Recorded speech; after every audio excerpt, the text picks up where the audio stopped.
firman Tuhan menguatkan. Tuhan tolong hamba secara pribadi, hamba terbatas untuk sampaikan firman Tuhan. Kalau Roh Kudus ambil alih, agar apapun yang hamba sampaikan adalah isi hati Tuhan yang ingin Tuhan sampaikan bagi kami semua, karena kami tahu firman-Mu menyatakan kesalahan kami, firman-Mu mengajar kami ke dalam kebenaran. Untuk itu, biarlah Roh Kudus tolong supaya kami bisa memahami apa yang Tuhan mau. Biarlah melalui pemberitaan ini, Engkau semakin besar dan hamba semakin kecil. Hanya dalam nama Tuhan Yesus Kristus, kami berdoa, mengucap syukur, haleluya, amin. Puji Tuhan, shalom. Dipersilakan dulu kembali. Saudara, langsung saja kita buka di dalam kitab Injil Yohanes. Injil Yohanes pasalnya yang ke-9. Injil Yohanes pasal yang ke-9. Saudara lihat di ayat yang ke-4 sampai dengan ayat yang ke-5. Saya ulangi, Injil Yohanes pasalnya yang ke-9 ayat yang ke-4 sampai dengan ayat yang ke-5. Nanti saya akan membacakan dan saudara menyimak di Alkitab masing-masing. Lembaga Alkitab Indonesia memberikan judul Orang yang Buta Sejak Lahirnya. Ayat yang keempat, kita harus mengerjakan pekerjaan Dia yang mengutus aku selama masih siang. Akan datang malam di mana tidak ada seorang pun yang dapat bekerja. Ayat yang kelima, selama aku di dalam dunia, akulah terang dunia. Saya baca sekali lagi.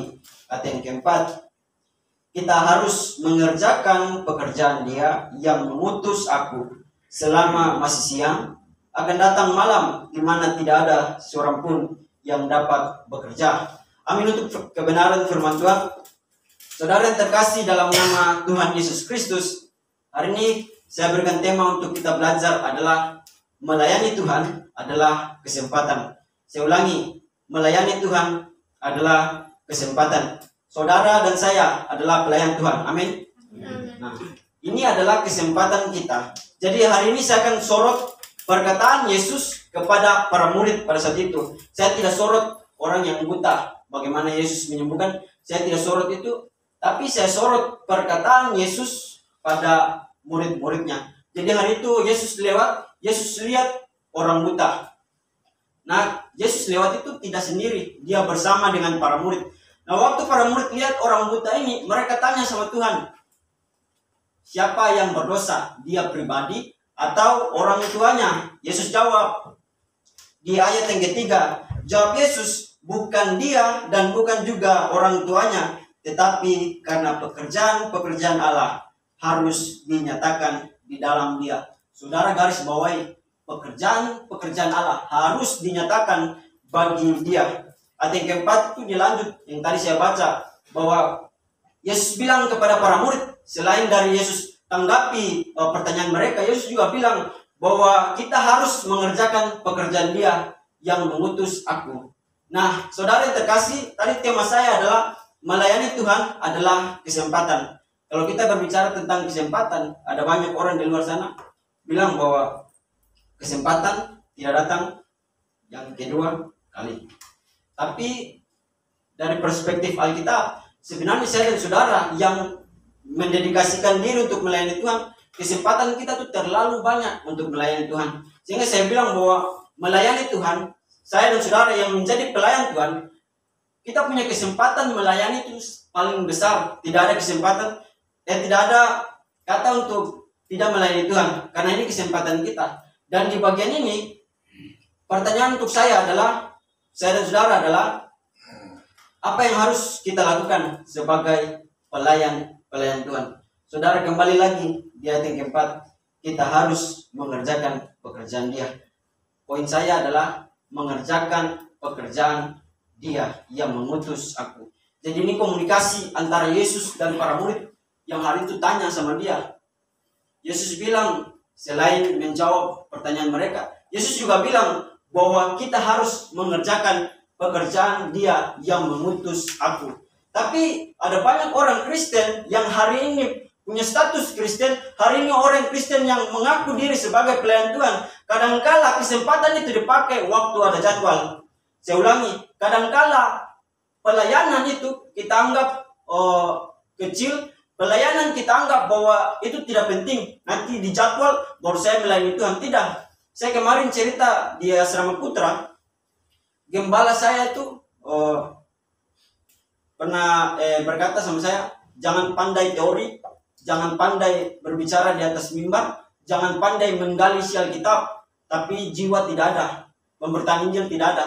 Dan hari itu saya memang dipukul betul-betul dari perkataan dia. Sudah berapa jauh kita kenal Tuhan, sudah berapa lama kita kenal Tuhan, sudah berapa lama kita tahu tentang Injil, tapi kita simpan dan orang lain tidak tahu. Nah, ini yang saya bilang bahwa melayani Tuhan adalah kesempatan kita. Dan kemarin itu memang saya sangat ditegur dari apa yang dia katakan kepada saya, jangan pandai teori. Saudara punya buku banyak seberapapun, tapi kalau orang di luar sana tidak dengar Injil yang saya dan saudara dengar, itu percuma. Sampai dia bilang bahwa saya itu harus mempersiapkan diri. Beliau juga bilang saya harus buat SIM, karena beliau itu ada motor, jadi dia suruh buat SIM supaya dia kasih motor untuk pelayanan. Tapi saya bilang waktu saya pulang tuh di sana tidak bisa buat SIM untuk dipakai di Jakarta, harus di Jakarta dibuatnya di sini, tidak di sana. Jadi untuk SIM tuh dibuat di sini. Jadi saya bilang sama dia, saya belum buat SIM dan saya masih tunggu, kalau ada waktu baru saya buat. Karena memang di asrama juga banyak kesibukan, mulai tugas, dan ini menjadi persoalan saya secara pribadi dan pergumulan.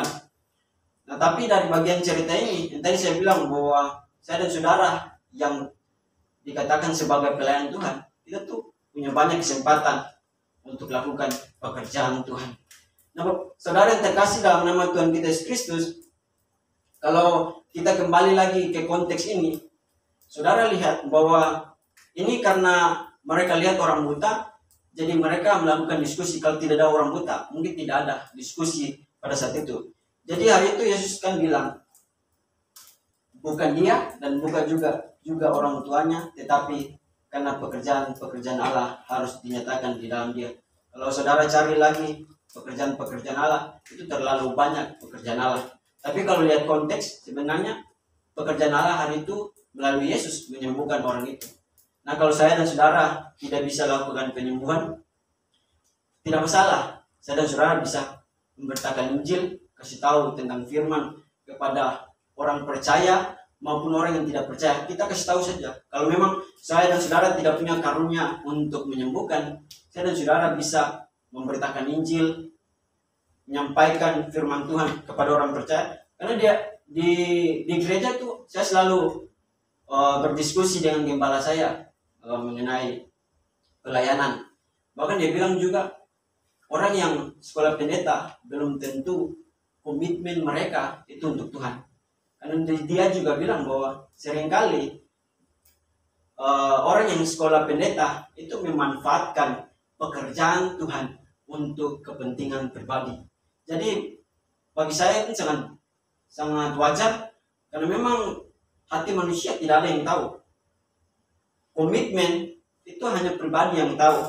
Tujuan kita melayani Tuhan itu pribadi dan Tuhan yang tahu. Tidak ada orang lain yang tahu. Jadi saya berdiskusi dengan dia itu selalu tentang pelayanan, karena dia itu sedang membuka cabang.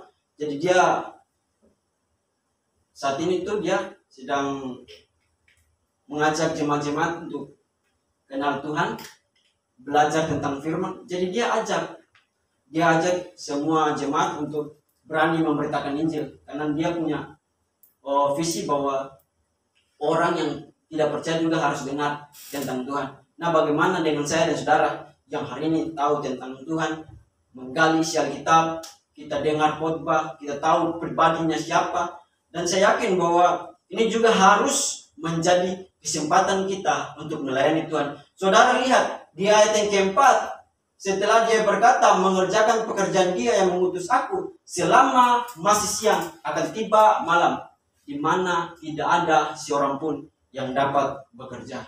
Jadi sini saya mau tarik kesimpulan bahwa selama masih ada waktu, layani Tuhan dengan segenap hati. Saya ulangi, selama saudara masih dikasih kesempatan, layani Tuhan dengan segenap hati saudara.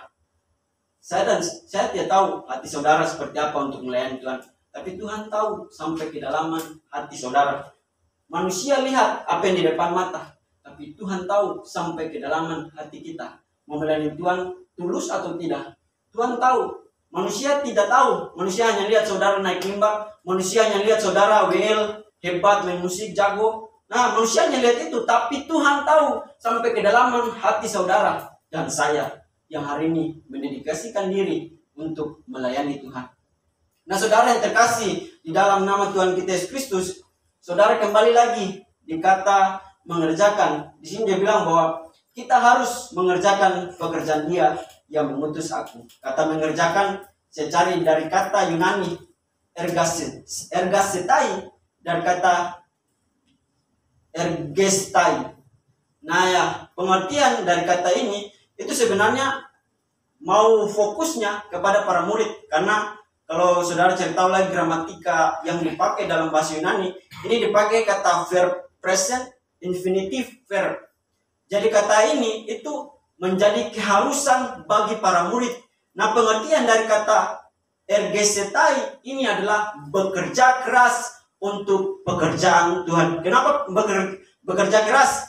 Karena hari itu kalau saudara cari tahu latar belakang keadaan mereka, itu mereka berhadapan dengan orang yang tahu firman tapi tolak Yesus sebagai Allah. Dan mereka berada di kalangan orang Yahudi yang tolak Yesus. Bahkan Alkitab berkata, mereka sampai mau lempar Yesus yang hati ini saya dan saudara percaya sebagai Tuhan.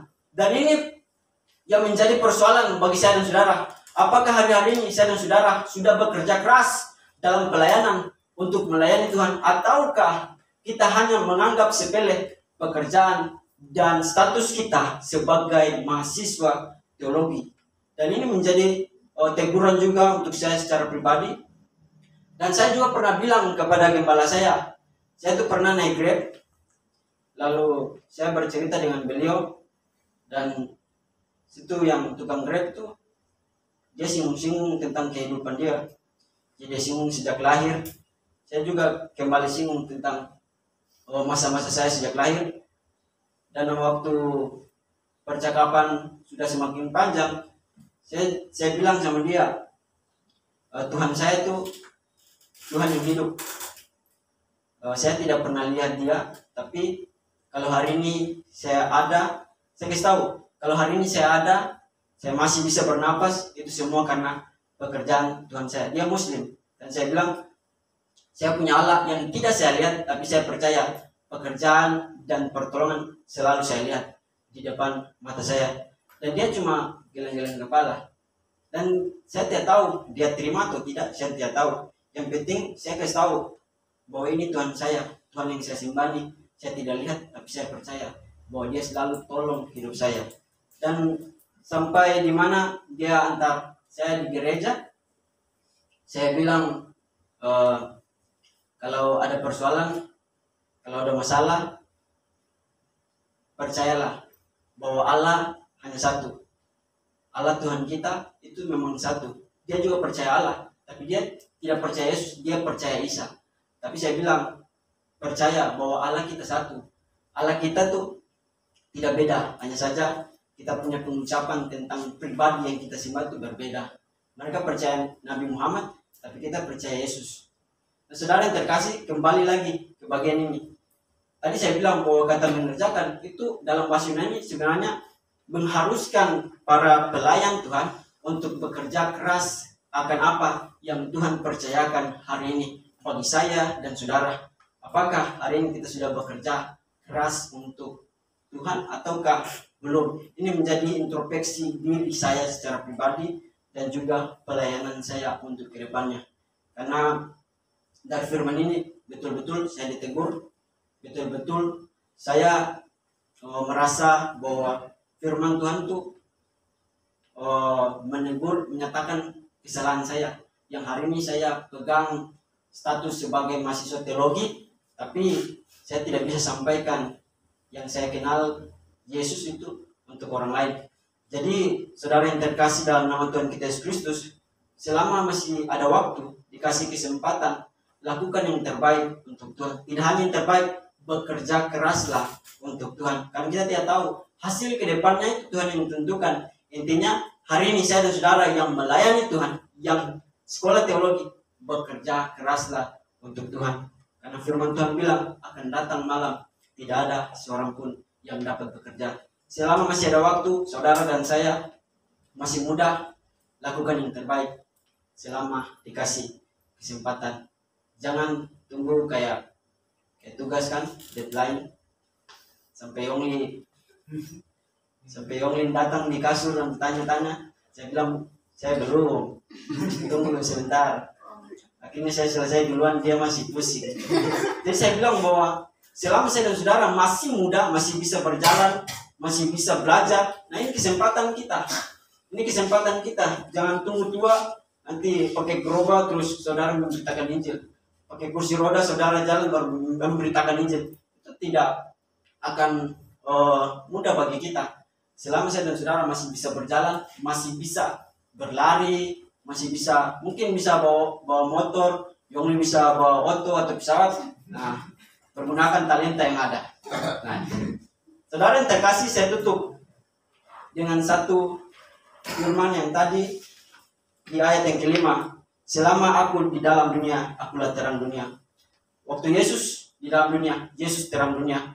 Nah hari ini Yesus tidak ada. Saya dan saudara pegang identitas sebagai terang dunia. Jadilah terang dan baik di sini, bahkan di pelayanan saudara nanti untuk kedepannya. Tuhan Yesus memberkati. Mari kita berdoa. Kami mengucap syukur untuk kesempatan yang Tuhan berikan untuk kami mendengarkan firman Tuhan.